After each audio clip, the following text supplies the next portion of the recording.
isso, aí começa a entender por que uma central única de trabalhadores vinculada ao PT, ou então uma força sindical ligada, então, aos partidos PTB, aos Partido Comunista Brasileiro, eles têm uma vontade muito grande de derrubar o governo atual, porque não recebe mais nada. A lei do Temer tirou a contribuição sindical. Então, esses 16 mil sindicatos, hoje eles têm que buscar o trabalhador para entender desse trabalhador quais são as necessidades do trabalhador, para entender quais são as brigas que eles podem levar e agilizar isso e tentar fazer com que esse trabalhador ofereça alguma coisa para o sindicato para ele funcionar. Antes disso, não tinha nada disso. Então, você tinha, olha só, você tinha, né? Alguns desses grupos estão murchando. Então, você tinha a CUT, que é a Central Única dos Trabalhadores, vinculada, então, ao PT. Você tinha a Força Sindical, ou a União Geral de Trabalhadores, que era ligada, então, ao PTB, ou, então, alguns outros partidos, como o PCdoB. Você tinha a Nova Sindical, que era um outro aparelho também, que era para bater de frente tanto com a Força Sindical quanto com a CUT. Aí depois você tinha a Central Trabalhadores do Brasil, também, CTB, e você tinha também a Central de Sindicatos Brasileiros, o CSB.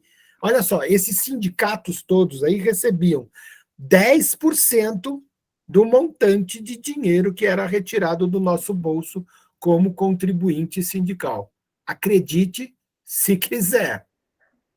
E de sindicalismo, a gente está falando disso. Ou seja, um aparelhamento monetário de um fundamento ideológico que pretende, entre aspas, fazer com que esses sindicatos sejam protetores do trabalhador. Só que, no final das contas, você tem lá 20% que vai ao Ministério, você tem 10% que vai com a Central Única, você tem um aparelhamento de 60% que vai para os próprios do sindicato, ou seja, 60 mais 20 mais 10 já deu 90. 10% é para gastar com o trabalhador, não é legal? Muito bom, né? Bastante sério, mas muito bom, né? Então, nunca foi para o trabalhador, né? Nunca foi para o trabalho, nunca foi para o trabalhador. Então, quando a gente olha para isso, a gente tem que tomar muito cuidado com o que a gente fala e para quem que a gente fala. Porque se você falar isso para um sindicalista, ele vai querer te bater, né? Porque ele viveu a vida dele toda dessa maneira. Então, vamos entender aqui. Desde quando que ele vive dessa maneira, tá? Então, vamos lá para trás agora. Lá no século XIX, quando começou a ideia de economia brasileira, que ela saía daquela fase de agricultura e começava com uma fase de industrialização, por conta da Revolução Industrial, a Cívia saiu. Deve ter caído a ligação dela. Então, lá no século XIX, quando você tinha, então, a Revolução Industrial, quando você tinha, então, a proclamação da República, naquele momento, então, a economia brasileira, que ia passar por um encilhamento. O que foi o encilhamento? Então, uma alta inflação. O Brasil não conhecia nada de inflação, a não ser 1%, 2% ao ano, no tempo da monarquia. E, de repente, lá com o Rui Barbosa sendo ministro da Fazenda, de repente, naquele ano, a inflação foi para mais de 15%. No outro ano, foi a mais de 18%. Foi, então, um encilhamento. Não se tinha dinheiro para pagar nada. Então, neste ponto, neste momento, então, a abolição da escravatura, o trabalho assalariado, atraía, então, um grupo muito grande de imigrantes que trouxeram a ideia do sindicato para o Brasil. Então, isso aí é século XIX. A partir dessas experiências, então, sindicais, dos trabalhadores unidos, né? Trabalhadores, direitos trabalhistas, então, ali no século XIX, começaram a haver formação de organizações. Até que, então, o advento de uniões operárias. Então, as uniões operárias eram por conta das indústrias. Então, indústria Cresp, indústria Matarazzo, indústria da Klabin. Então, esses grandes industriais brasileiros tinham e gostavam até dessa ideia de ter, então, uma união operária, porque eu converso com os líderes dessa união operária, resolvo os problemas trabalhistas aqui entre a gente e resolvemos o problema salarial, etc, etc. Percebam o seguinte, não tem governo aqui. Tem operário reunido numa união operária e industriais que conversam com os caras da União Operária, decidem esses salários e essas contribuições, e aí então faz-se a política trabalhista que era feita naquela época. Bom, nós vamos fazer uma outra ligação aqui que é interessante. Olha só, o populismo, né? Então, agora vou falar um outro tema, uma outra temática aqui. Então, para o século XIX, começo do século XX, até a década de 30, quando entra o Getúlio Vargas, a maneira pela qual você fazia o seu trabalho era, você sentava lá com o dono da empresa e dizia, olha, eu queria um aumento salarial. E ele dizia para você, bom, eu posso dar até tanto. O senhor não pode melhorar um pouco? Não posso melhorar. E era uma coisa que era feita ou cara a cara ou pela União de Operários. Não tem governo. Tudo bem? Então, não tinha. Então, não tinha a ideia de salário mínimo, porque também não tinha a ideia de salário máximo. Você negociava isso diretamente, ou em uniões operárias. Isso é bom? Isso é bom. Só que isso foi propagandeado dizendo que isso era horrível, que isso daí era medonho, que não podia ser feito assim, porque é o seguinte, o Estado tem que abrigar você, o Estado tem que falar por você, é o Estado que tem que ser forte, o Estado é melhor para o trabalhador, porque então isso aí era um movimento populista, ou seja, eu que sou um governante, eu sou quase que um pai para você, e eu quero representar esse patriarcado para você. Então, eu sou o Estado, eu sou o grande pai, eu sou aquele que te abriga, eu sou aquele que te traz comigo. Então, era assim, você tinha lá o IAPT, o IAPC, o IAPTEC, por quê? Cada área de trabalho tinha a sua contribuição para uma futura aposentadoria. Isso. Qual foi a ideia do Getúlio Vargas? E ele é um populista, ele é um castilhista, né? Mais do que populista, ele é castilhista, né? Rio Grande do Sul, Júlio de Castilhos. Né? Então, o que ele faz? Eu vou criar o Ministério do Trabalho. Então, lembra que a gente teve o Ministério da Pesca? Por que a gente tem o Ministério da Pesca, a gente não tem o Ministério da Pecuária, não tem o Ministério da plantação? Por quê? O Ministério da Pesca era importante para que você pudesse ter sindicatos de pescas. Então, olha só que interessante. O maior sindicato de pescas do Brasil ficava na Lagoa de Brasília.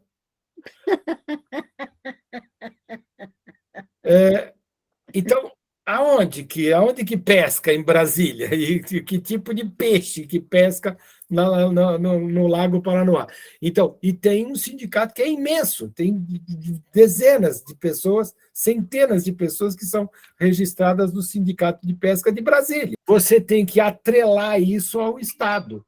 Então, a primeira coisa que o Getúlio Vargas, que era um ditador, que era populista, que era um cara, inclusive na época, muito ligado às ideias nazista, fascista, ou seja, peronista, né? E aí, então, desse jeito, o que acontece? Ele pega a ideia ideológica, então, um político ideológico, qual era a ideologia? Fascista, nazista, comunista, que era tudo isso daí, ista, todos esses istas juntinhos, e ele criava, então, esse populismo getulista. O que ele cria? o Ministério do Trabalho, 1930. Por que ele cria o Ministério do Trabalho? Porque a gente precisa ter um Ministério do Trabalho que é para proteger o trabalhador. Gente, a gente acredita nisso, que a gente precisa ter um Ministério do Trabalho que é para proteger o trabalhador. Por quê? Porque desde o dia que a gente já nasceu dentro dessa ideia do Getúlio Vargas, e a gente acredita nisso, porque sempre falaram isso para a gente. Então, vamos entender isso direitinho para a gente não confundir. Então, o sindicato que chama Ministério do Trabalho é o sindicato do Estado. O Ministério do Trabalho ele é a grande sede das uniões operárias. Então, ele passa a ser uma coisa federal. Então, não tenho mais que perguntar para a Márcia Regina se ela quer ou se ela não quer ser sindicato. Ela é sindicato porque tem uma lei, então é um decreto-lei 19.770 de 1931, que diz, você vai contribuir para o sindicato. Então, não tem essa de dizer, eu não quero não. Não, você quer sim. Então, a partir de 1931, nós, até o Temer, nós contribuímos, sim, para um sindicato, mesmo que a gente não quisesse ser sindicalizado. Tá bom? Então, olha que encrenca que é isso, porque isso aí vinha na ideia, década de 30, que era, primeiro, uma ideia lastreada no quê? 1930, é 36 que o Hitler entra, então não tem ainda Hitler, né? 30 não tem ainda o Mussolini, mas tem as ideias de quê? Das ideias comunistas que, traduzidas na terceira socialista, chegavam no Brasil nas mãos de quem? Do sindicato, da União Operária. Então, ele foi lá, pegou aquela ideia, trouxe para si e fez o decreto 19.771, 1931. O que falava? E olha só que interessante. Primeira coisa da criação do Ministério do Trabalho, controle financeiro. Epa! Por que o Ministério do Trabalho tem que ter como princípio o controle financeiro? Porque ele é um conluio, ele é um arranjo, ele é um contrato com quem? Com o empregador, não com o empregado, e sim com o empregador. Então, vem cá, o dono da fábrica, vem cá. Vamos combinar aqui. Qual é o controle financeiro que a gente quer?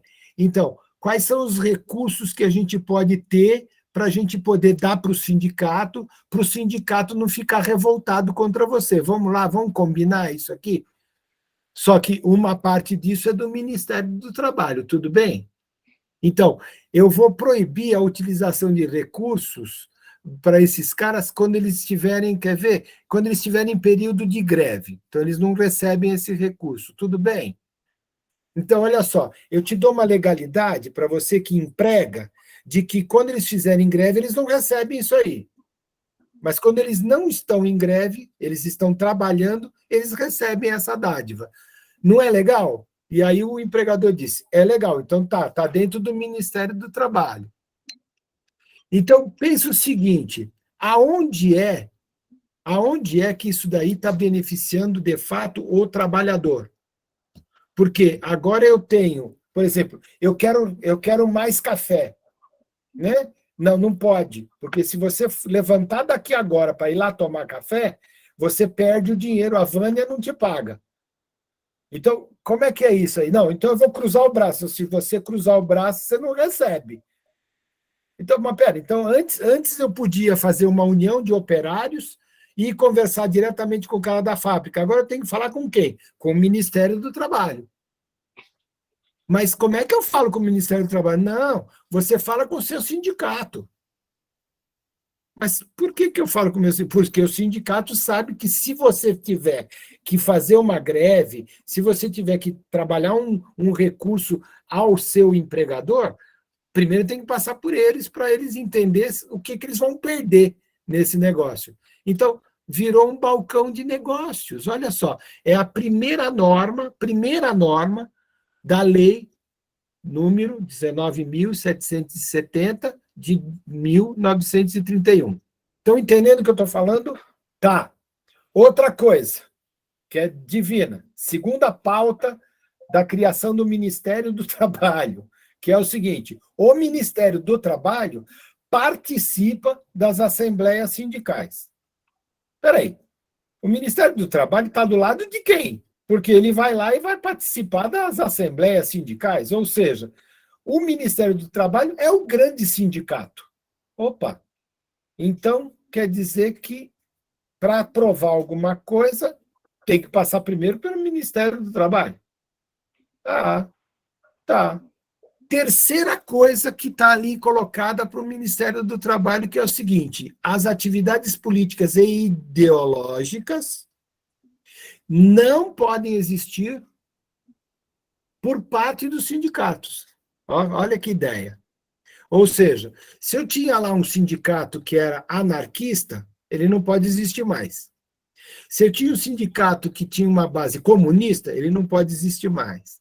Mas se o sindicato é do PTB, Partido Trabalhista Brasileiro, não tem problema, porque o Partido Brasileiro está junto com o governo, está junto com o Ministério do Trabalho. Positivo. Ou seja, eu eliminei a concorrência. Eu não posso ter um sindicato de direita, porque esse sindicato ele é de esquerda. Eu não posso ter um sindicato que seja de centro. Esse sindicato é de esquerda. Eu não posso ter um sindicato que não esteja atrelado às ideias governamentais. O sindicato tem que estar atrelado ao Ministério do Trabalho. E o Ministério do Trabalho está atrelado a quem? Ao governante, que no caso era um ditador. Aguenta essa ideia? Sabe quando que isso aí acabou? Isso aí acabou no regime do Temer. Nós estamos falando de 1931. E eu estou falando aqui de 2016, 17. Entenderam isso? Quantos anos a gente viveu fazendo isso e sendo atrelados a este assunto aí, que é o Decreto-Lei 19.770. Eu sei de cor esse número aí, porque eu falava isso o tempo inteiro quando eu estava lá na Secretaria Executiva. Pergunta.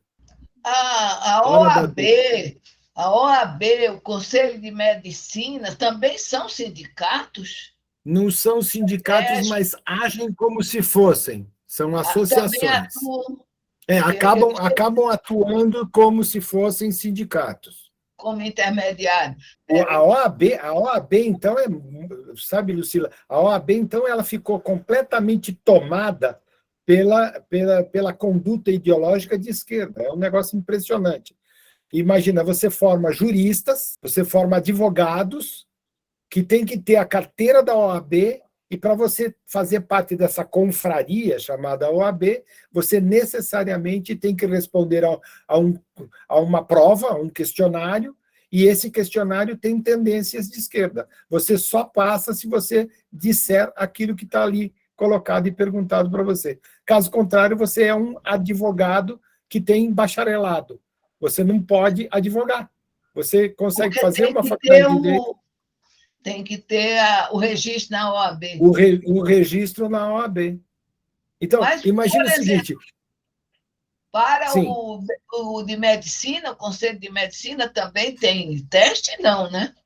Não tem teste. Mas sabe por que eles fazem isso? Reserva de mercado.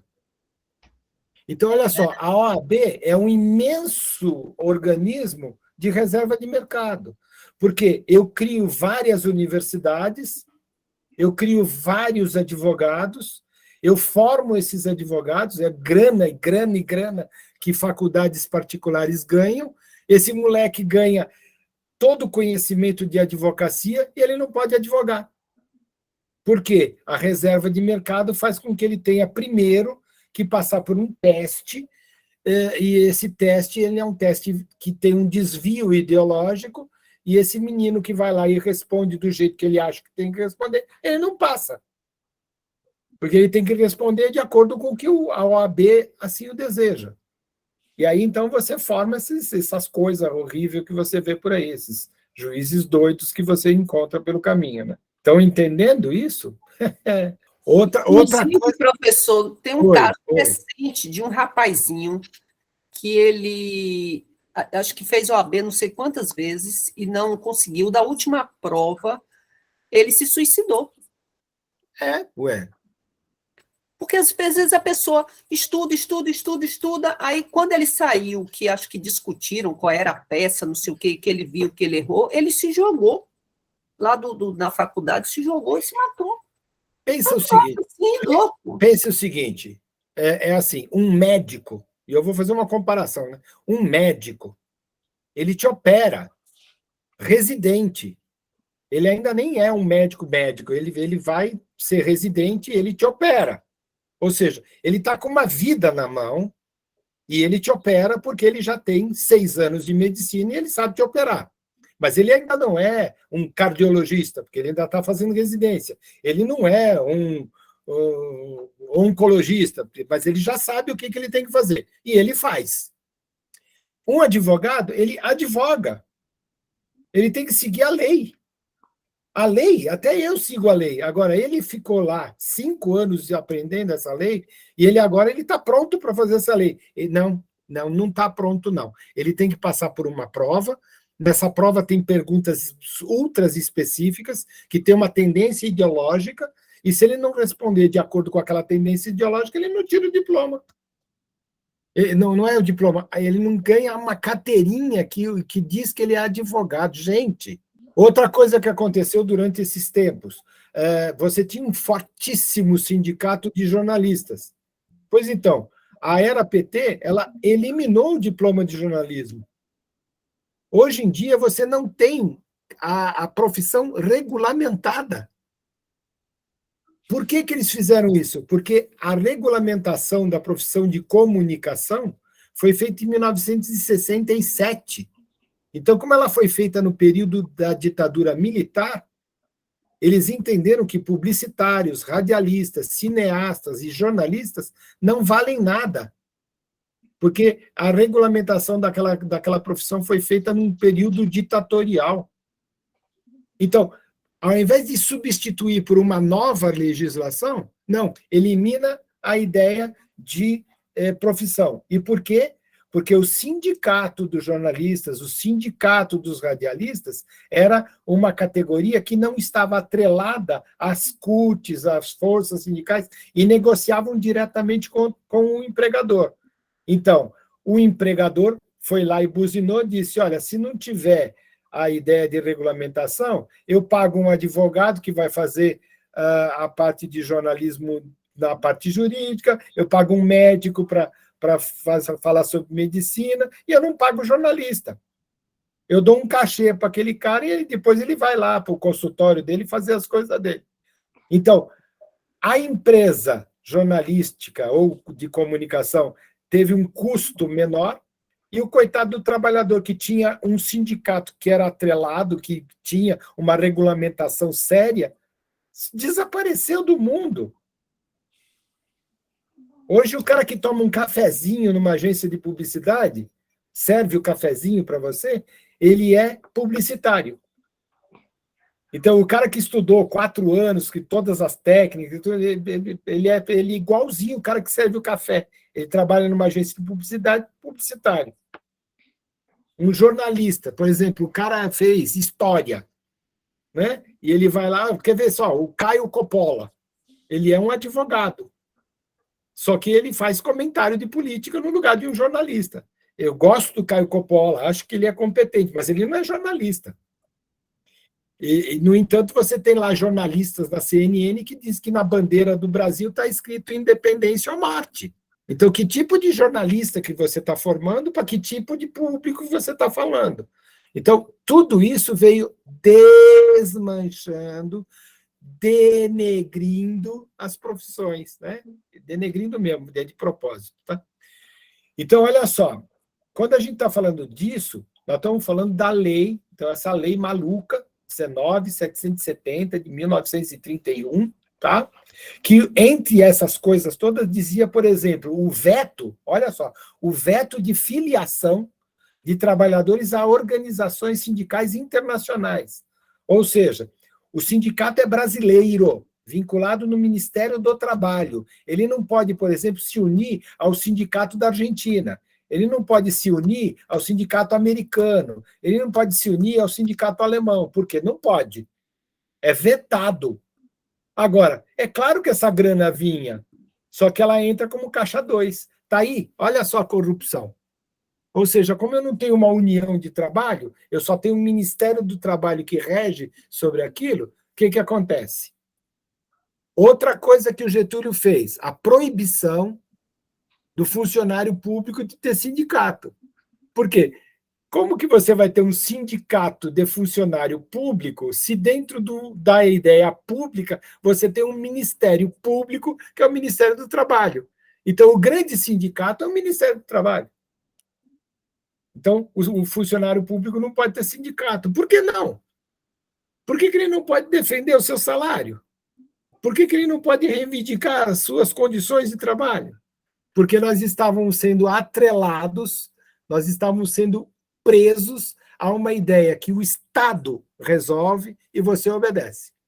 Entenderam isso? Esse é o tal do sindicalismo brasileiro. Tá bem? Então, definindo aqui, a gente tinha, então, um sindicato como um órgão de colaboração e de cooperação com o Estado. Esse é o nosso sindicato. Então, o sindicato ele é um órgão, ele é como se ele fosse uma autarquia governamental que colabora com o Ministério do Trabalho e está completamente comprometido com o Estado Nacional. Entenderam isso? Isso é bastante complicado, é bastante sério de conversar sobre isso. Só que é o seguinte, Lídia, Lourdes, Nur, nós trabalhamos a vida inteira dentro dessa lei. É lei. Você tem que obedecer, é lei. Ela só foi revogada no Michel Temer, que cortou a contribuição sindical. Cortou o mal pela raiz. Perguntas? Aí chegou no próximo governo, cortou o Ministério do Trabalho. É claro, porque tudo é Ministério da Economia, é óbvio. É óbvio, sim. Porque o Estado menor faz com que o trabalhador negocie diretamente. Agora, negociar diretamente, então, olha só o que aconteceu. Os enfermeiros foram lá e negociaram, a Câmara de Deputados aprovou, o Senado aprovou, o Jair Bolsonaro homologou e o Supremo Tribunal Federal, que é partidarizado, negou. Então, você vive ainda dentro de um sistema político partidário que impede que você tenha livre negociação. Embora o governo atual deseja que isso aconteça, o Supremo Tribunal Federal não deseja que isso aconteça. Então, você tem um embate político, ideológico, na hora que você tinha que falar assim, peraí, o que diz a lei aqui? Vamos ler a lei aqui, lê a lei aí que a gente resolve. Bom, a lei diz que você pode fazer isso. Então, a definição, olha só, a definição do sindicato como um órgão de colaboração e cooperação com o Estado é muito diferente de que o sindicato é um órgão que trabalha para o trabalhador. É diferente isso. Então, essa participação limitada do operário, do trabalhador, né, no sindicato, é muito doido isso. É um ponto bastante problemático isso que eu estou falando aqui com vocês, porque boa parte das lideranças sindicais eram do governo, estavam atreladas a um partido político de governo. Então, do mesmo jeito que antigamente, nas CGTs da vida, você tinha o Partido Trabalhista Brasileiro como a grande liderança do movimento sindical, depois, mais tarde, você tinha a CUT, que era um órgão do PT, que eram as grandes lideranças dos operários. Então, lembra lá dos discursos do Lula no ABC, lembra lá das greves operárias dos metalúrgicos, lembrem-se disso. Então, quem era isso? Isso já era o Partido dos Trabalhadores acontecendo no submundo da política, né? Então, é claro que é partidário, é óbvio que sim. É claro que você tem. Então, isso, a liderança sindical, ela não é sindical, ela é partidária.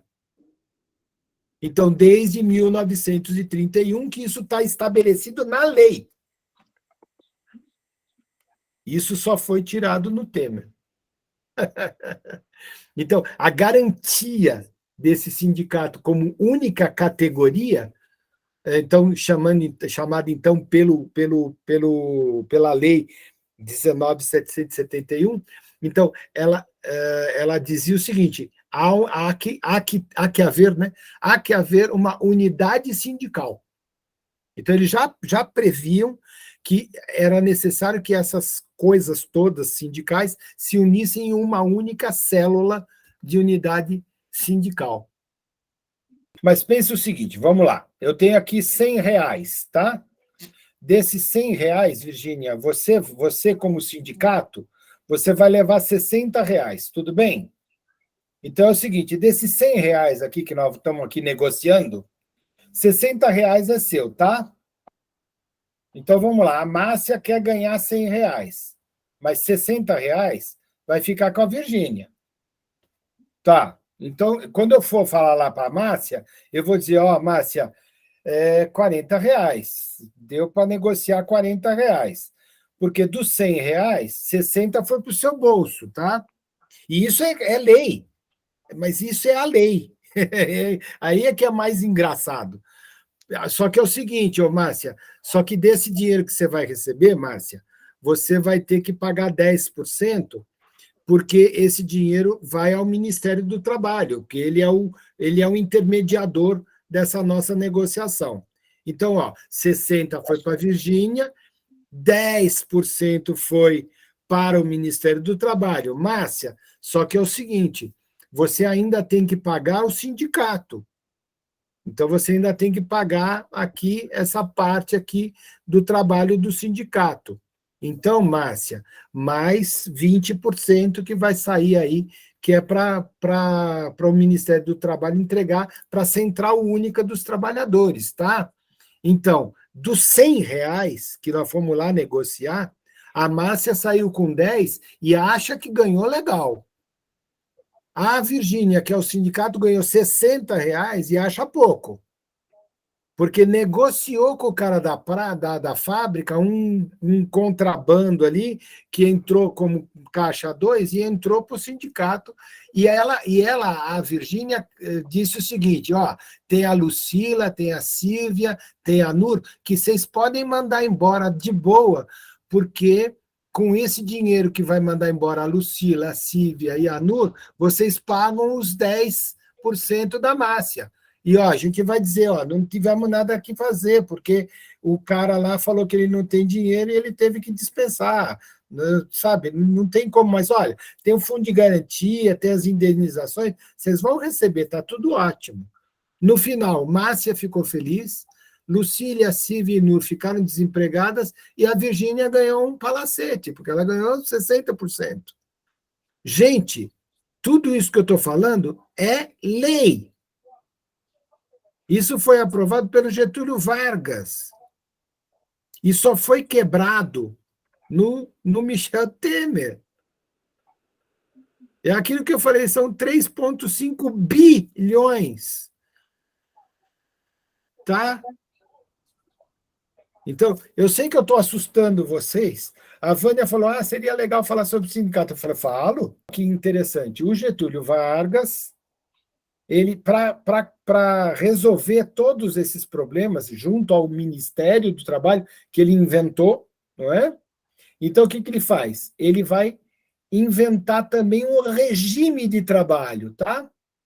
Isso também é outra coisa que tem que entender aqui na nossa aula de hoje, né? Então, ele vai inventar um regime de trabalho, que é chamado de regime de trabalho varguista. Também é chamado de consolidação das leis do trabalho, tá? CLT. Ou seja, para ele organizar esse roubo, né? não tem outro nome para dizer disso, né? Virgínia vai ficar feliz, porque ela ganhou 60%, ela está contente para caramba.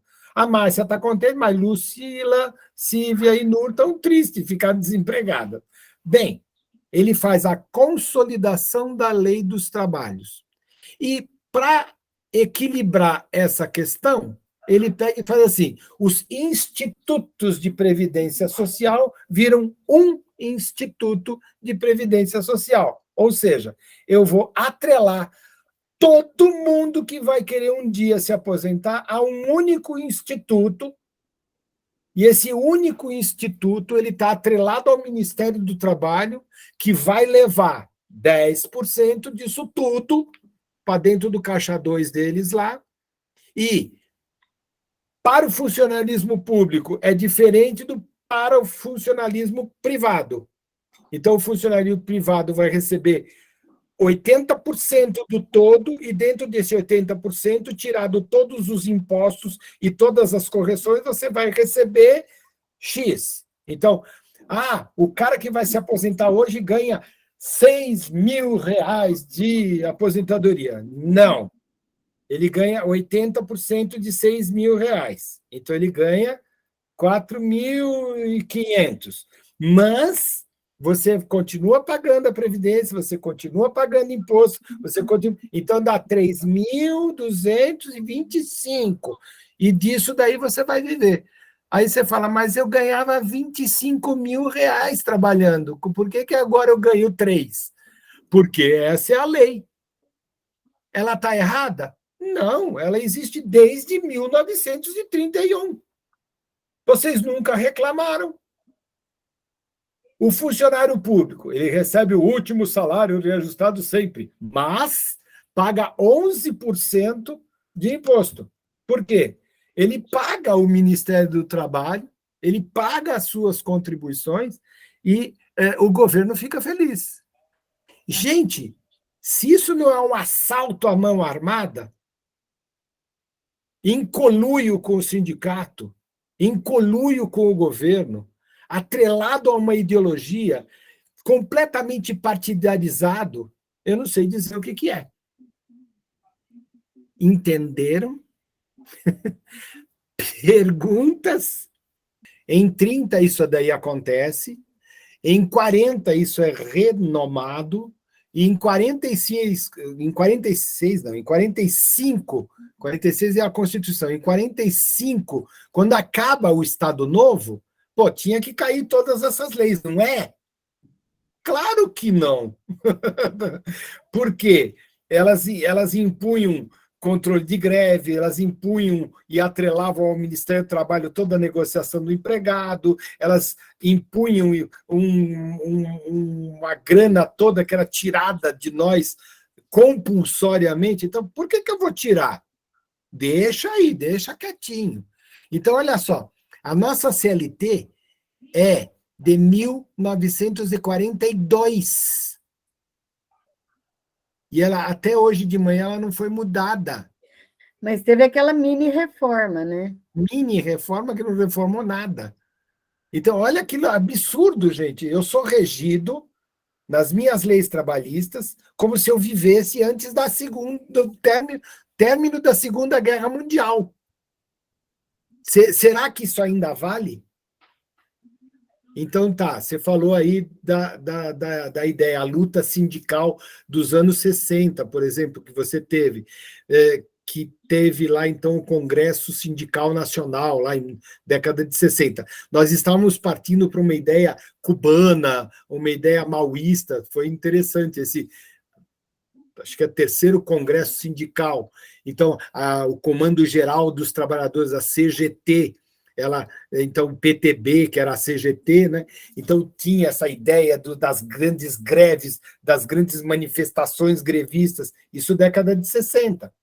Olha só, então, voltando aqui, redundando, em 30 eu ponho uma lei, em 40 ela é reeditada, em 45, quando acaba o regime ditatorial do Getúlio, ela é mantida. Em 1960, e olha só, já tem 30 anos de uma lei, E ela ainda funciona porque agora ela é representada pela Central Geral de Trabalhadores, a famosa CGT. E aí, então, no campo, as lutas se intensificam e criam, então, ligas camponesas e criam, então, sindicatos rurais. Nós estávamos partindo, por conta da lei do trabalho, nós estávamos partindo para uma revolução de campo e de operário que ia derrubar o governo na década de 60 para implantar o quê? Uma reforma agrária, uma reforma sindical, o proletariado no governo. Por quê? Porque as ideias do Getúlio permaneceram vivas no PTB, no PCdoB, na Ação Popular, na Juventude Operária Católica, na Juventude Operária Universitária Católica. Olha que loucura que é isso. Eu estou saindo de Getúlio Vargas e chegando a João Goulart com a mesma proporção, com a mesma ideia, só que agora crescendo com greves campesinas, greves operárias, sindicatos unidos em prol de um partido, de uma ideologia. Tudo bem? Estão felizes? Então, quando você olha para isso, você olha, então, o que eu estou fazendo aqui? Eu estou mostrando para vocês. Então, comparando, né? Eu comecei comparando. Eu pego os Estados Unidos, onde, gente, as leis de trabalho nos Estados Unidos são imperativas. Só que lá eu tenho 130 sindicatos. No Brasil, que isso daqui é uma política, é política completa, onde o Estado, no Ministério do Trabalho, detém o direito sindical, eu tenho 16 mil sindicatos.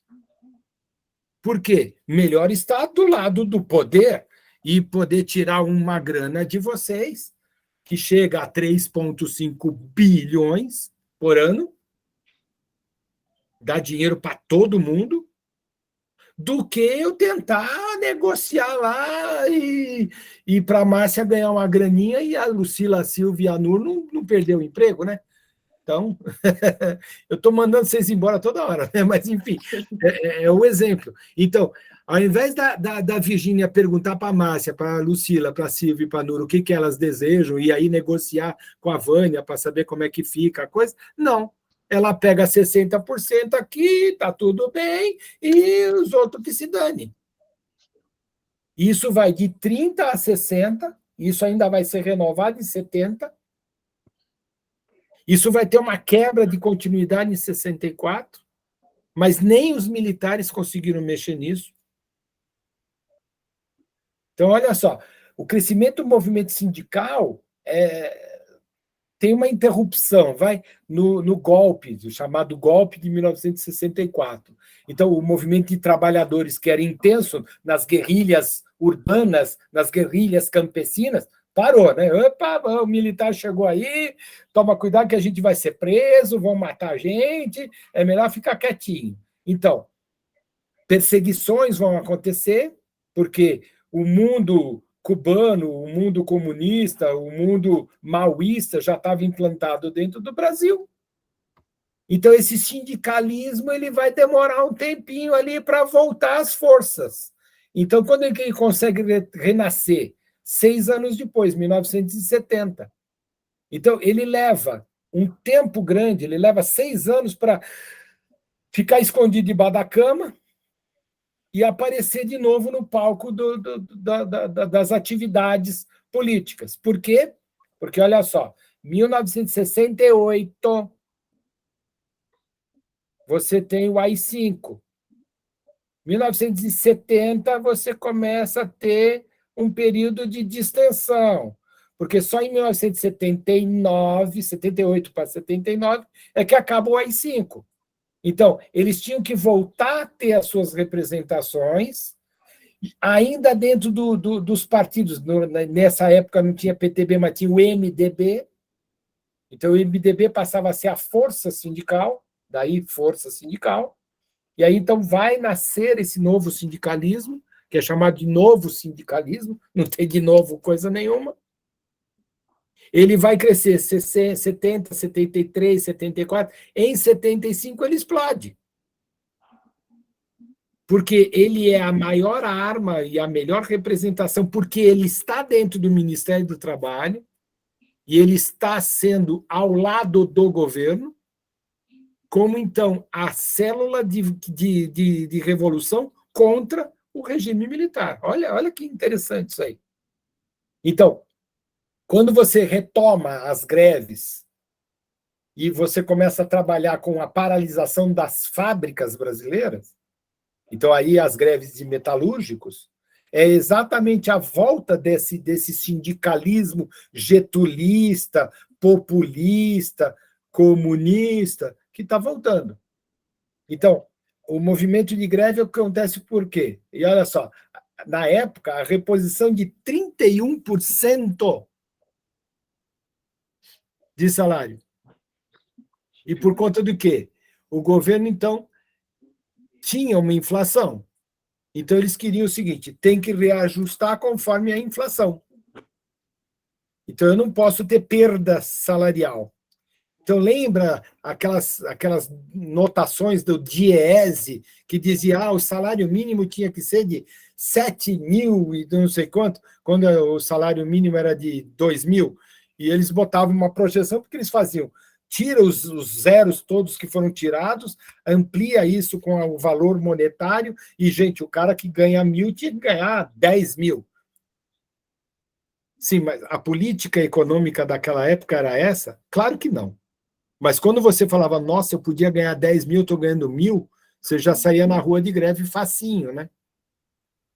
Essa era a ideia, essa era a arma. Nós todos caímos nessa, inclusive eu. Então, olha só, essa inflação que gerava, então, uma, entre aspas, perda salarial, era a grande alavanca para a volta dos ministérios do trabalho, para a volta das grandes colaborações dos sindicatos, para a criação das grandes sindicais, é aí que nasce a CUT. E aí, então, essa denúncia que foi feita pelo mundo do trabalho ao Banco Mundial, em 1977. Então, vai e delata no Banco Mundial o seguinte, as perdas, vocês estão emprestando dinheiro para o Brasil, mas as perdas salariais não estão sendo repostas. E o Banco Mundial fez o quê? Multou o Brasil. Então, qual era a tática? Eu vou enfraquecer a economia brasileira para poder chegar no poder. Eu vou dar a volta. Então, o mundo sindical vai voltar ao poder. Gente, eu estou falando de 1977. Em 2003, nós temos um sindicato dentro do poder, que é o sindicato do PT, que chegou na mão do Luiz Inácio Lula da Silva. Entenderam isso? Perguntas? A minha pergunta é, desde a época de Temer, quando acabou essa contribuição, ainda existem esses 16 mil sindicatos? Será? Não, hoje tem. Hoje tem, sim. Então antes devia ter uns 30 mil, né, não?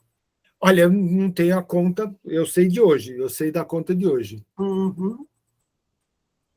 Porque eu acho que tinha sindicato até dos flanelinha da rua, eu acho. Tem de tudo. Sindicato, imagina um sindicato, ele existe. E como eles vivem hoje, os sindicatos?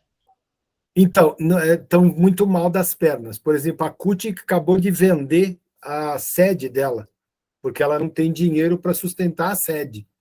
Lucila, tem que pensar o seguinte, por exemplo, eu vou usar aqui... Agora é contribuição espontânea? Você só contribui se você quiser. Você contribui se você quiser. Inclusive, tem um papelzinho lá que vem dizendo assim, o sindicato tal, da escola tal, assim, deseja saber se você quer contribuir. Você põe lá, não quero ou quero contribuir. Se você colocar quero contribuir, no teu salário sai a contribuição. Se você disser não quero contribuir, não podem tirar dinheiro de você. Agora também, né, vamos dizer, aí eles usam, eu acho que é isso. Qualquer ação que o sindicato entrar, se você não for sindicalizado, você não vai ganhar nada, só quem é sindicalizado. É a arma que eles usam. Mas para isso existe um negócio que chama Justiça do Trabalho. Então você vai na Justiça do Trabalho e entra na Justiça do Trabalho. Pronto. Você não precisa do sindicato. Você precisa de um advogado. Então, você vai num advogado trabalhista, ele vai meter uma justicialização em cima do teu trabalho. Teve um professor ali de uma universidade X, eu não vou colocar o nome aqui, nem o nome dele, nem o nome da instituição, que ele foi à justiça e ele ganhou R$ 1.800.000 de indenização. Porque ele trabalhava e fazia hora extra, ele trabalhava, então ele trabalhava de manhã, de tarde, de noite, de sábado, e o horário de trabalho dele no registro era de 6 horas.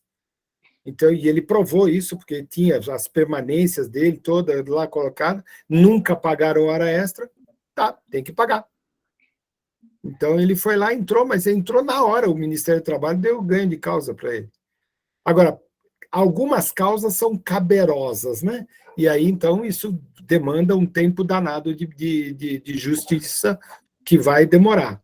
Mas quando ela é declarada, ela está na cara que ela é falsa mesmo, não tem jeito. A pessoa ela acaba sendo indenizada, sim, por conta de tudo que ela prova, né? Então, tenham prova de tudo que vocês fazem, para que vocês tenham a garantia do recebimento disso um dia. Não precisa de sindicato. Você precisa de justiça. Né? Você não precisa de um Estado poderoso, você precisa ter leis que você segue. Né? Então, é diferente. É assim, tem uma lei muito interessante, ela chama Constituição Brasileira, né? Que ninguém lê. Né?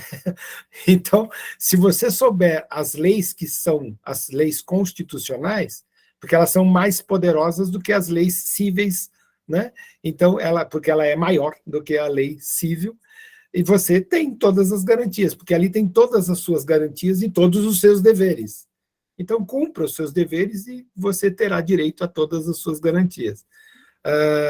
A gente não tem essa ideia, porque a gente acha que tudo tem um jeitinho, tudo tem uma manobra, para tudo ter uma propina.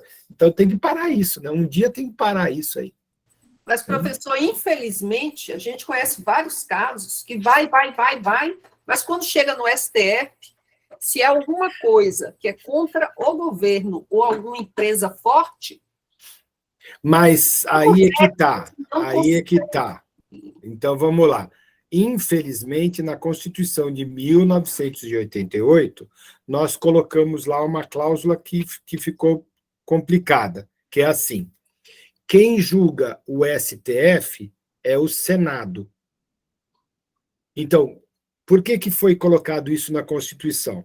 Porque o legislador, aquele que cria leis, é aquele que diz quem é que julga a lei. Está correto.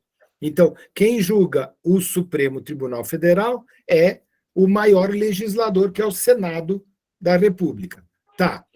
Mas botaram uma cláusula lá no STF de que quem julga o Senado é o STF. Pronto. Então é aquele negócio. Virgínia, quem vai dizer se você está certo ou errada sou eu. Quem vai dizer se eu estou certo ou errado é você. Tudo bem? Depois nós tomamos um café, tá legal? Então, ó, nós estamos certos. E ninguém mais pode recusar nada daqui que nós vamos falar, porque a Virgínia falou e eu concordei, eu falei e ela concordou, e todo mundo concordou. Então, o erro está aí. Ou seja, quem indica o Supremo Tribunal Federal é a indicação do executor, então o executivo, o presidente da República, e julgado pelo Senado Federal. Muito justo. Só que, esquecendo de colocar assim, juiz de carreira, esquecendo de colocar assim, com ilibada consciência política.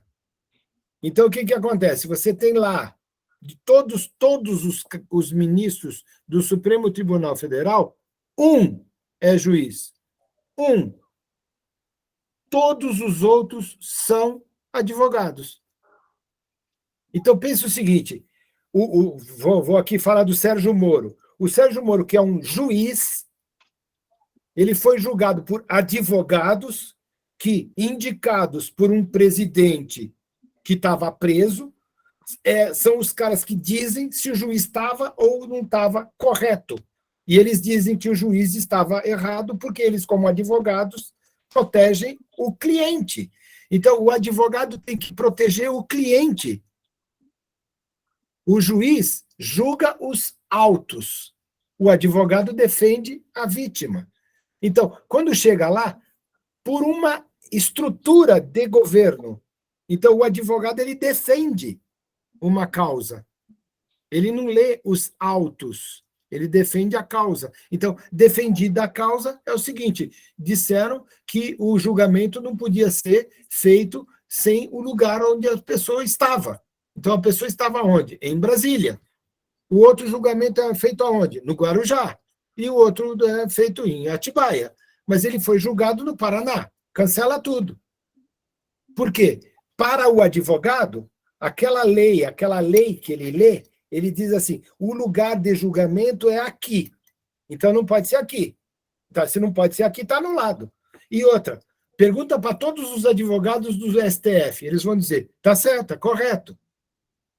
Então, o único cara que diz: não está correto, é o único juiz, porque leu os autos. E ele diz: não está correto. Não, desculpa, não está correto. Então, com um voto contrário e 10 votos a favor, fica votado. Então, esse é o grande problema. Então, é um problema de estrutura e não de lei. Então, hoje, você tem uma pessoa que pode ser presidente da República amanhã, que foi julgada em primeira, segunda, terceira e quarta instância, e que pode ser presidente porque um ministro disse: está errado, e fica por isso mesmo. Então, alguns defeitos da Constituição de 1988 que vivem entre nós. Então, nós teríamos que corrigir isso dizendo o seguinte: todo o sujeito que faz ser indicado ao Supremo Tribunal Federal necessariamente tem que ser juiz de carreira. Isso é uma PEC, uma emenda constitucional, um projeto de emenda constitucional, que é uma linha. É uma linha. O presidente vai indicar, vai, o Senado vai julgar, vai, mas o cara que vai ser indicado necessariamente tem que ser um juiz de carreira. Ponto, acabou. Porque aí esse cara ele tem no DNA dele olhar os autos. Ele lê o auto, depois ele lê a Constituição. Aí ele vê o auto e a Constituição e diz: bate ou não bate. E é isso que ele faz e pronto. Ele não dá entrevista, ele não dá palestra, ele é um juiz. E acabou, pronto. Mas não, eu tenho lá um bando de artista que julga conforme o cliente, ele faz conforme o cliente. Entenderam isso? Eu só não consigo entender por que chegou até a prisão dele e eles, como advogados, deixaram chegar tanto e nunca disseram: não, nada disso vale porque está errado. Porque é simples, essa é fácil de responder. Porque, na verdade, eles tinham uma ideia que era: ele vai para a cadeia, mas ele sai de lá livre em algum momento. Então, ele vai preso, mas ele vai sair, porque a coisa não vai crescer. Só que aí, os Odebrecht da vida, os Camargo Corrêa da vida, começaram a dizer assim: eu vou devolver o dinheiro. Roubei sim, olha aí, o Palocci foi lá e falou, o outro foi lá e delatou, o outro foi lá e disse. Então é o seguinte: não tem como livrar esse cara. Ele ia sair, em 2 meses ele estava na rua, e ele não vai conseguir sair. Então, ele não vai conseguir sair agora. Então agora a gente vai julgar que o lugar de julgamento não era no Paraná. Pronto, resolvido o caso. Porque é partidário. Não é justiça, é partidarização. Está tudo bem, está tudo certo. O cara é candidato. Pode ganhar. Mas, olha, desde a última eleição, que tudo é juntado, e aí vai embora para Brasília, aí fecha aquilo, tem 6 pessoas que olham isso, só 1.950 municípios. Entendi. A coisa toda vai até lá. Bate lá. Aí bateu lá, o que acontece? Tudo isso, 5.900 municípios juntam tudo isso, todos esses votos, tudo isso vai para Brasília. Chegando em Brasília, isso fica reunido numa caixa preta onde entram 6 pessoas. Essas 6 pessoas, elas fazem a contagem geral do voto. Então, ali, minha filha, se ele disser que João é Maria e acabou. Aí sai lá, ganhou Maria, ou ganhou João, pronto. Então, Acabou. e é o seguinte, disso, a partir deste ato, a partir deste momento, você não tem como saber se o voto que foi dado em Osasco é aquele voto que está lá em Brasília, porque está tudo junto. Se eu for lá e votar lá, 422, qualquer número desse, e aí, isso daí, eu votei, apareceu lá a carinha da Vânia, e eu disse, ok, confirma, está tudo ótimo, tal, eu votei. Se eu fui lá nessa urna eletrônica, fiz esse voto, e, em paralelo, ela tira um papelzinho que cai numa urna lacrada, ninguém mexe naquilo ali, e esse papelzinho ficou ali, então eu sei que a urna 2.223 tem lá X votos, tem 50 votos que foi dado ou para a Virgínia ou para a Lídia.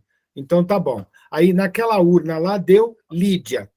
Aí a Vânia diz assim, eu quero saber desse voto aí, eu não confirmo. Fácil. Abre-se essa portinha, conta. 1, 2, 3, 4, 5, 6, 7, 8, 9, 10, 48 votos para a Lídia, 2 para a Virgínia. Ganhou a Lídia. Então, não é desconfiar da urna eletrônica, eu vou lá votar. Não, é não poder ter nenhum tipo de registro para uma auditoria posterior. Então, quando a gente pede para que tenha uma reverificação do voto, é esse, porque eu não tenho. A única coisa que tem é que, no final da votação, eles tiram uma filipita que diz, naquela urna, quantos votos tem. Mas isso também hoje não vale mais nada, porque anterior você tinha aqueles votos, aquilo ia para o Tribunal Regional Eleitoral, e no Tribunal Regional Eleitoral dizia lá, o gabinete 250 da sala 225 teve tantos votos, e os votos foram dessa maneira, então você tinha aquela enésima que tirava, então você sabia pela enésima quantos votos tinham dado para a Lídia ou para a Virgínia, então você tinha papel, né? Porque ela imprime isso ia para a porta e ia junto com aquele filipeta. Mas não vai mais. Não vai mais. Agora, tudo isso daí junta tudo, e olha que loucura, junta tudo e manda para Brasília.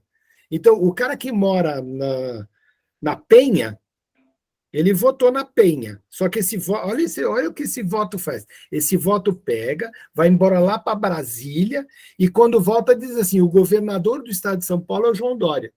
Acredite se quiser. Por quê? Como é que eu vou saber como é que foi o voto da Penha? Ou aonde é que está esse voto da Penha? Esse voto da Penha foi para Brasília e voltou com o resultado. Então, acredite se você quiser, porque você não tem como contar mais isso aí. Acabou. Vamos voltar para o sindicato? Mas, enfim, a ideia de urna eletrônica ela é boa. Mas quer ver só uma coisa, só para a gente terminar. É proibido levar o telefone celular na urna, né? Então, me explica por que eu tenho um e-título. Por que eu posso ir à urna com o meu telefone celular e mostrar o meu título eleitor no telefone, e aí depois eu tenho que sair da área de eleição, entregar o telefone para alguém no corredor para poder votar? Por que eu não posso, se eu tenho um e-título no meu telefone? Então, sabe por que não pode? Porque senão eu chego lá na hora de eu votar e eu vou apertar lá o meu telefone e vou dizer assim, eu votei na Vânia. Olha só que bonitinho. E aí, todo mundo fazendo isso, a gente manda para uma central de WhatsApp e os caras vão dizer assim, olha só, tantos votos foram dados naquela sala, para aquela urna, para tal pessoa, e você tem como conferir. Então, olha só que interessante. Ou seja, quando eu não posso levar isso aqui lá, o meu e-título deixou de ter validade. Então, eu vou ter que ir com a minha carteira de identidade. Agora, a carteira de identidade vale o e-título? É isso mesmo? Tem certeza? Então, olha quanto problema que vai causar, porque eu vou querer chegar lá com o meu e-título. Não é? Então, tudo isso é para ter um problema e para ter um roubo. Então, agora vamos voltar para o sindicato. Então, lá em 1977, essas manobras, então, como eu estava falando, chegou a dar uma multa grande do Banco Mundial ao então, governo brasileiro. Essa jornada de luta ali nos anos 70, mobilizava o movimento operário, o cenário político, o cenário econômico, o cenário social, levantava, então, a criação da Central Única dos Trabalhadores, ou seja, completamente vinculada à ideia do PT. Então, estava nascendo, o PT só vai nascer em 80, mas em 70 estava nascendo o PT. Aonde que ele estava nascendo? Na Central Única dos Trabalhadores. O Partido dos Trabalhadores passava a ser o grande organizador disso. Passava a ser o papel de mobilização disso tudo. Então, poxa, que interessante, bastante interessante isso. Muito interessante. Porque, se você olhar para isso, você começa a falar, bem, nós temos, então, um processo. Olha aí. Quer ver só? Então, eu tenho um processo. Na década de 30, tinha uma lei. Essa lei atrelava tudo ao Ministério do Trabalho, que atrelava tudo, então, ao Partido Trabalhista Brasileiro. Eu tinha como companheiros ali do Partido Trabalhista Brasileiro o Partido Comunista do Brasil, o Partido Comunista Brasileiro. Eu tinha como parceiro ali a ideia socialista. Eu tinha como parceiros ali a ideia fascista, nazista, populista. Estava tudo engatado nessa coisa. Então, em 30, isso pegava bem. Em 40, isso pegava bem. Em 45, isso pegava mal. Mas eles deram um jeito de conturbar isso aí. Em 1964, isso pegou muito mal. Eles ficaram quietos, depois eles voltaram à baila. Em 70, eles voltaram aos movimentos. Em 80, eles vão criar um partido político. Por quê? A ideia deles é chegar no poder.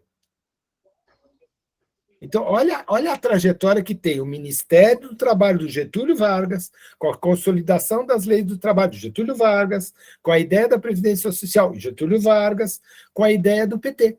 Então, com a ideia do sindicato. Então, qual é a história do sindicato brasileiro? É essa aí que eu estou contando para vocês. Tudo bem? Então, olha só. Chegamos em 1988. Então, há 8 anos existe o Partido dos Trabalhadores.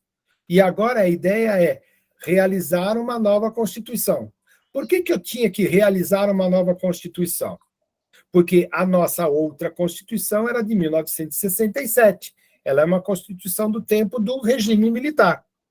Então, não posso aceitar, e olha só que interessante, o discurso é bom, né? Eu não posso aceitar que eu vou ser regido por uma Constituição que foi feita em tempo de ditadura. Concordam? Gente, qualquer um aqui concorda, porque foi isso que aconteceu.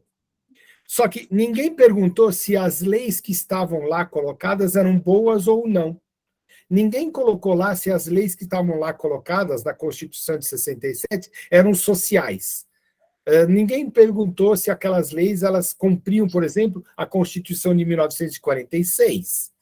Ninguém perguntou isso, porque a Constituição de 46, que é considerada a melhor Constituição brasileira, ela foi feita depois do Estado Novo, que é aquele Estado que era getulista, e que havia criado o Ministério do Trabalho, a Previdência Social, a consolidação das leis do trabalho.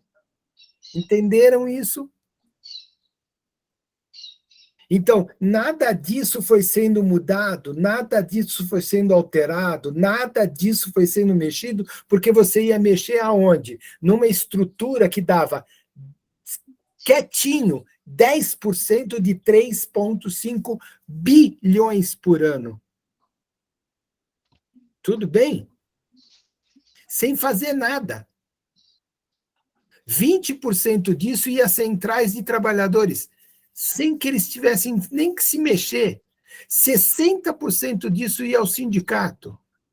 E 10% disso chegava ao trabalhador. Não é legal? Então, por que eu vou mexer nisso se agora 1980, você tem aí 50 anos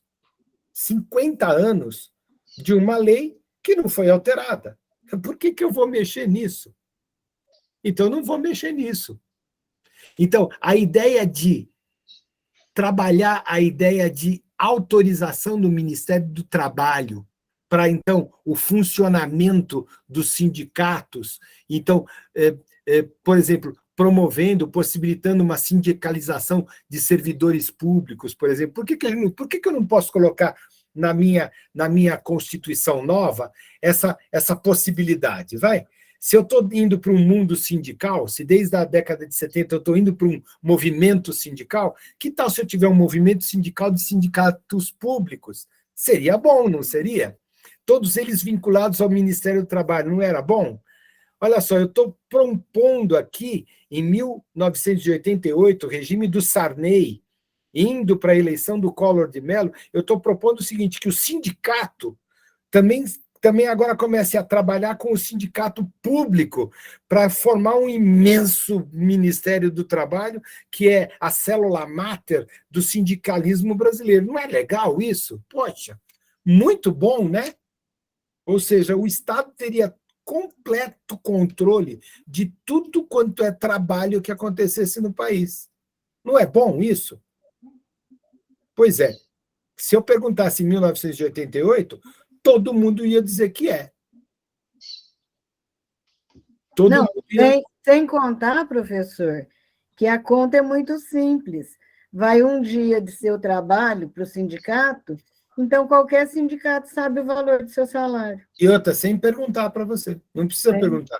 Não, porque é automático desconto. Não preciso perguntar para você. Eu sei. Isso aí é George Orwell, né? É o grande irmão, né? Ou seja, você trabalha, eu que sou o sindicato, que sou atrelado ao Ministério do Trabalho, sei da tua vida. Eu sei.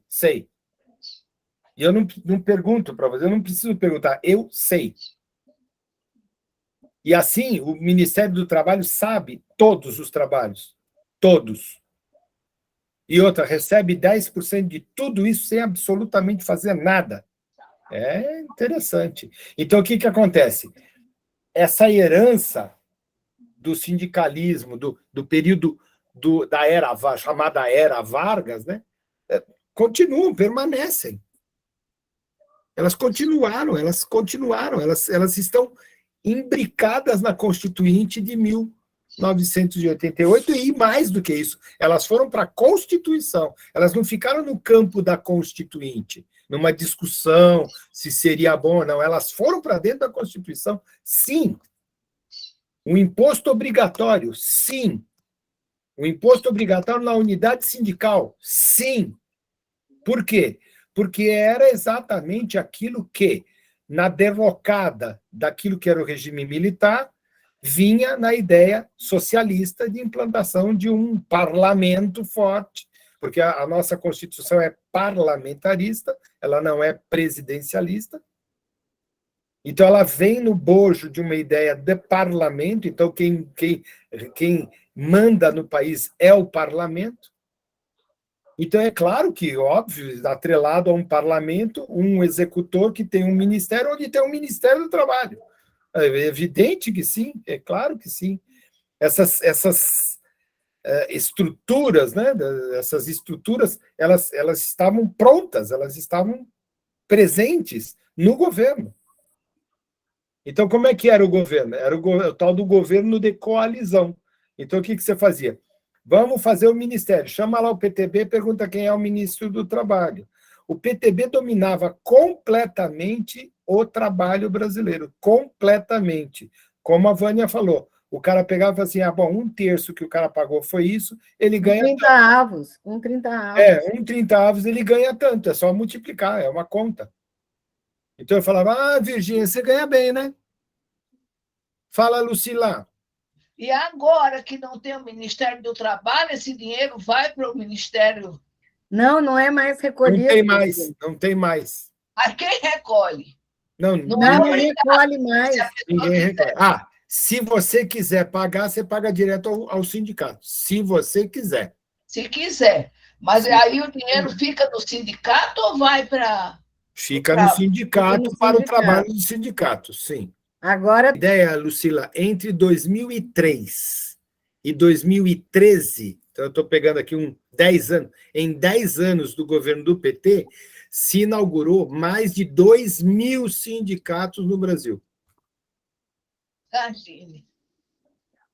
Então, se hoje tem 16, tinha 14. Já tinha bastante, mas 2.000 sindicatos é porque é o seguinte, isso aqui era uma república sindical. Então, entender a história do sindicato é entender essa trajetória que nós estamos colocando aqui. Então, pense o seguinte, a estrutura continuava no debate, a estrutura que estava contida nesse debate da Constituição de 88.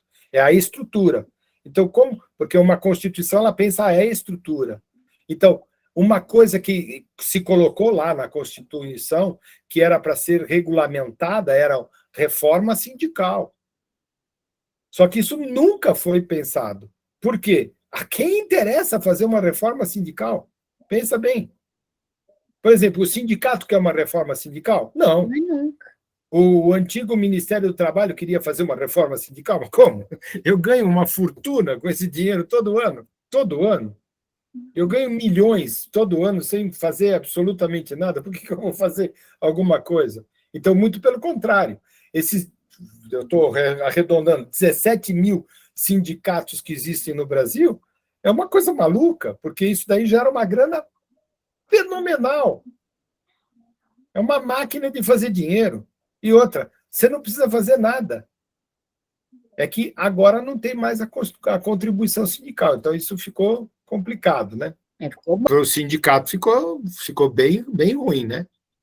Então, porque agora é outra parte da moeda, né? Agora ou eles fazem alguma coisa pelo trabalhador ou eles não ganham. Precisou, né? Mas precisou chegar nisso aí para poder ter essa ideia, né? É por isso que eles querem derrubar o presidente. Mas é claro, porque aí volta tudo como estava. Fala, Virgínia. Professor, nos Estados Unidos, Europa, aí os sindicatos funcionam como está funcionando agora no Brasil. A pessoa contribui direto para o sindicato. Sempre foi assim. Sempre foi assim, né? Sempre foi. Você nunca se meteu, só não, que aqui no Brasil é compulsório. Não, assim, né? Não, você se filia. Uhum. Você vai lá no sindicato, bom dia, eu vim me filiar. Aonde que você trabalha? Eu trabalho em tal lugar, tá assim, assim, assim. Ah, tá. Qual é o seu salário? É tanto. Ah, então, de acordo com o seu salário, só paga tanto para se filiar. Aí você se filia, ganha uma carteirinha do sindicato que você leva para você. Por exemplo, você assiste filme, né? Então, no filme aparece lá, NBCD, que lá tem um negócio lá, um código na frente do nome do cara. É porque aquele sujeito ele é sindicalizado naquele sindicato lá. Então, ele faz parte do sindicato dos cineastas da Califórnia. Então, é isso aí. Ele não, por exemplo, ele para trabalhar na Flórida, ele tem problema, porque ele é filiado na Califórnia. Então, para ele trabalhar na Califórnia, tudo bem. Na Flórida, ele tem que ir lá e pedir licença e tudo mais. Por exemplo, um cara que é vendedor de imóveis, ele tem que estar sindicalizado no lugar onde ele vende o imóvel. Senão ele não vende imóvel. Mas eu sou vendedor de imóvel. Aqui não. Aqui você não é vendedor de imóvel. Você tem... É regional. É regional. Agora, aqui no Brasil... Não pode nem... Aqui no Brasil é o seguinte, o sindicato não quer nem saber quem é você, ele vai receber de você e acabou e pronto. A gente tem que entender o seguinte, a estrutura sindical brasileira, ela é uma forma piramidal, né? Então, o que acontece? Ela tem lá o sindicão, lá, o presidentão lá do sindicato, ou o presidente da Central Única de Trabalhadores, aí depois vem sindicato disso, sindicato disso, e lá na base tem um bando de trabalhador que faz o seguinte, paga, e acabou. Ele paga. O que faz aquele cara? Qual é o benefício que ele tem do sindicato? Quer ver só? Todo mundo aqui trabalhou um dia na vida, com certeza. Quantas vezes vocês foram numa assembleia de sindicato? na vida. Nenhum. Como assim? Quem aqui é aposentado? Todo mundo. Todo mundo. E nunca foram numa assembleia de sindicato? Como é que vocês sabem o que foi decidido por vocês? Porque eu recebo o boletim do síndico toda Então, semana. mas aí é que está. A estrutura da Simpro é o seguinte: eu conto para você o que a gente resolveu e você fica feliz. Acabou. Se você for lá na reunião do sindicato, os caras vão olhar e falar assim: quem é essa aí? Porque aqueles 40 lá que vão na reunião, todos eles se conhecem. E a grande parte deles, e a grande parte deles é tudo do próprio sindicato. Se você for lá, você é uma estranha no ninho. Eles vão falar: mas o que você está fazendo aqui? Outra, se eu juntar 200 caras do Simpro, que são tudo de direita e é bolsonarista na veia, assim, o cara já votava no Maluf, agora o cara ele vai lá no sindicato. Ele chega lá para votar, ele vai ser proibido de votar. Vai ser expulso dali. Vai com uma camiseta dizendo assim: sou branco, 100% branco. Você não entra. Então, olha como é que essa coisa é uma estrutura. Essa estrutura ela vem da consolidação das leis do trabalho, 1942, 43, e passou esse tempo todo esse tempo aí.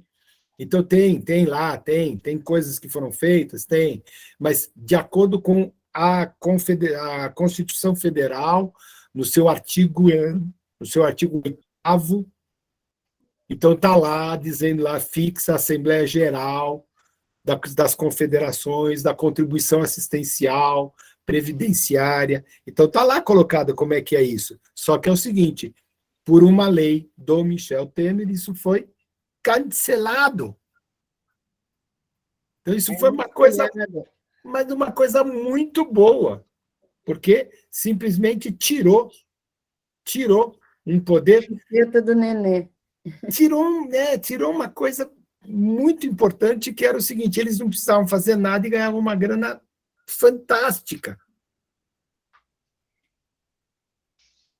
Então, quando você olha para isso, você olha para essa história, para essa configuração que nós estamos falando aqui. Que é terrível, né? Se você olhar, é terrível, porque, gente, eu comecei essa historinha em 1931, né? Deixa eu abrir aqui a Constituição. Constituição Federal, 1988, artigo 8, e eu acertei. Ao sindicato cabe a defesa dos direitos e interesses coletivos e individuais da categoria, inclusive questões judiciais ou administrativas. Os sindicatos e seus trabalhadores foram, ao longo de sua história, protagonistas de inúmeras conquistas e transformações sociais, seja por meio de lutas, construindo em suas reivindicações e greves os fundamentos da democracia, do direito social, econômico, igualdade e da justiça. Olha que texto ideológico que está aqui colocado, né? Muito daquilo que hoje são direitos, bem coletivos e serviços públicos foram conquistas dos sindicatos e seus trabalhadores em quase 200 anos de sua fundação. Todos os direitos trabalhistas e sociais, com redução de jornada de trabalho, 13º, férias, descanso semanal, adicionais salário, hora extra, adicional noturno, salubridade, periculosidade e aposentadoria. O sindicato continua a exercer importante participação na luta contra a redução e retirada dos direitos sociais ainda garantidos em lei pelos empregados e políticos governamentais. 70% dos trabalhadores ainda desconhecem que sem a intervenção do sindicato, raramente se tem uma reposição de inflação ou aumento salarial. Aqui é importante, está na Constituição. A Constituição, ela diz que 70%, nós fizemos aqui uma pesquisa rápida, né? 70% não faz a menor ideia do que o sindicato faz. Porque ele nunca fez nada para a gente. E aí, olha lá, com exceção do salário mínimo, que decorre de uma política do governo, a negociação direta com o sindicato é do sindicato com o empregador. Então, na Constituição Federal não tem a participação do trabalhador, tem a participação do sindicato com o empregador. Alguém negocia por você. Então, na nossa Constituição, eu não posso negociar nada, zero, nada, sem que tenha o intermédio de um sindicato. Esse sindicato, por sua vez, antigamente, né, em 88, estava atrelado ao Ministério do Trabalho. Então, eu era um prisioneiro, eu era um escravo de um Ministério de Trabalho via intermediação de um sindicato. E, naquela época, 12.243 sindicatos de trabalhadores, a maioria representa trabalhadores de áreas urbanas. Isso significava, na época, 74% dos sindicatos. Gente, não cabe tanto sindicato. Isso está na nossa Constituição Federal, olha lá. Artigo 8º da Constituição Federal, inciso 3. Depois, se vocês quiserem olhar, está lá, está delatado. Entenderam? Entenderam o problema? Pois é. Perguntas, últimas perguntas. Perguntas, últimas perguntas. Foi interessante a coisa, hein? Vocês queriam saber a história. Você que provocou, Vânia. Não, mas precisa. Perguntas. Vou perguntar, estou gravando a aula. O senhor tem guarda-costa? Não, eu não tenho problema. Porque Posso compartilhar? Eu tenho tudo documentado, não tem problema nenhum, não. Pode compartilhar, professor? Pode compartilhar, tá? Vamos lá, eu autorizo a compartilhação disso e toda a documentação está completamente disposta e é facilmente achável em qualquer YouTube da vida. Por exemplo, uma pessoa que é gamer, ele ganha dinheiro jogando videogame. Como que um jogo lúdico pode render dinheiro? Mas ele é contratado da Coca-Cola, da Red Bull, para poder jogar. Agora, como que ele pode ser contratado para fazer uma coisa que é um jogo? Ele é jogador. O que eu faço? Eu jogo. O que você faz? Eu sou gamer. Então, são profissões que existem hoje que simplesmente não estão na consolidação da lei do trabalho. Não tem sindicato de gamer. Não tem sindicato de professores que dão aula online. Não existe isso. Então, é necessário uma reforma trabalhista e uma reforma sindical. Ou seja, será que desses 17 mil sindicatos que existem, não dá para reduzir, sei lá, para 1.000? E aí sim, esses sindicatos seriam sindicatos fortes e representativos, e aí sim a gente teria aí um sindicato nacional. Isso na internet sobre um sindicato nacional de professores. Aí tudo bem, aí está valendo. Mas não, eu tenho a Central Única do Trabalhador. Qual trabalhador? Central Única do Trabalhador. Mas de qual trabalhador? No Estatuto da CUT, de qual trabalhador? Está lá escrito qual é o trabalhador do qual eles são Central Única. E olha, Central Única que tem a Força Sindical, a CBA, a CBN, que tem mais outras. Então, como que ela é a única se tem outras? Então, começa pelo próprio nome, Central Única de Trabalhador, porque não é a única. Tem a Força Sindical. Então, esses caras, eles representam algumas categorias, não todas. Eles não são únicos, não são, mas são representados na ideia da CLT porque recebem uma verba que é tirada do nosso bolso, que era tirada do nosso bolso, numa contribuição sindical. Então, está tudo errado. Agora, quem é que tem culhão, né, para fazer uma reforma sindical? Quem é que tem coragem de fazer uma reforma trabalhista? Quem é que tem coragem para mexer nesse vespeiro que é a ordem de trabalho nacional? Então, a livre negociação empregado-empregador, a livre associação sindical brasileira. Quem é que tem coragem de meter o dedo nessa ferida e dizer, eu assumo esse problema? Ninguém. Ninguém. Porque vai bater lá no deputado federal, vai bater lá no senador, e esses caras vão falar assim, eu não ganho voto com isso, eu perco voto com isso.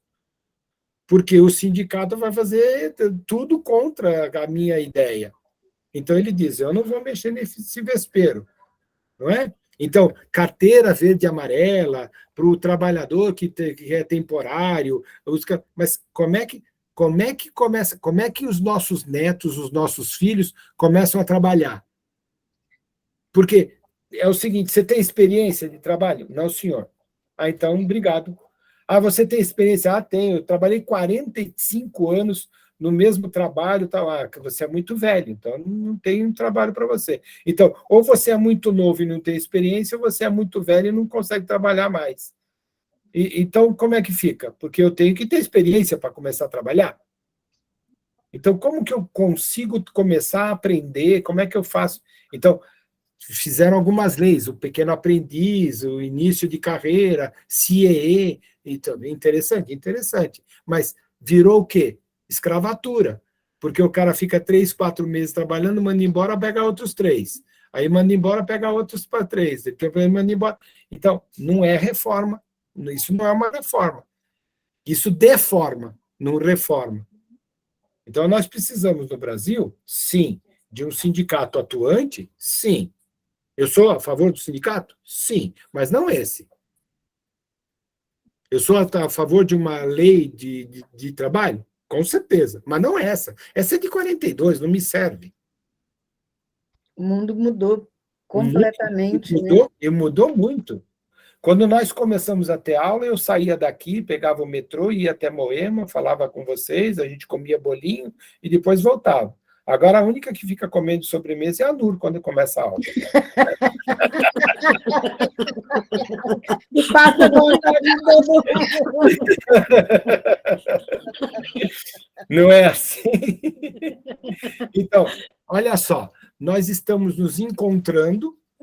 E graças a isso eu ainda posso participar da aula, senão eu Não é? estava fora há muito tempo. E outra, a gente pode estar aqui conversando, e outra, terminou, cada um está na sua casa. Que aula é essa? Como é que eu coloco isso na consolidação das leis do trabalho? Não é? E foi a nossa salvação, hein, professor? Nessa pandemia, foram nossos encontros para a gente não sucumbir de vez. Foi a salvação de muita gente, porque sem isso ia ter um monte de gente aí matando cachorro a tapa na rua. Porque... Você sabe que até a minha aula de inglês, que eu tomava em São Paulo, voltou, mas tem turmas que continuam online. Mas eu continuo tomando aula de inglês em São Paulo. Olha, tem uma turma que fazia parte do pessoal da PUC de maturidade. E eles é o pessoal da turma do Ipiranga. E eles não voltaram mais para a PUC, eles querem a aula online. Sabe o que eles estão fazendo? Uma vez por mês eles se reúnem e fazem um grande almoço para todo mundo se ver, para todo mundo se abraçar. Agora, a aula do Barleta, a aula do Roberto, acontece aqui, pronto, acabou, pronto. Gente boa, muito, muito obrigado. Eu tenho 10 minutos para começar a outra aula, então eu vou me despir de vocês. E aí, obrigado também. Tá bom, muito professor. a gente fala. Obrigada. Valeu. Obrigado. Beijo grande. Tchau, tchau. Tchau. Foi muito bom. Tchau, tchau. Adelaide, Obrigada, está viu? melhor, Adelaide? Oi, estou melhorando, estou melhorando. Que bom.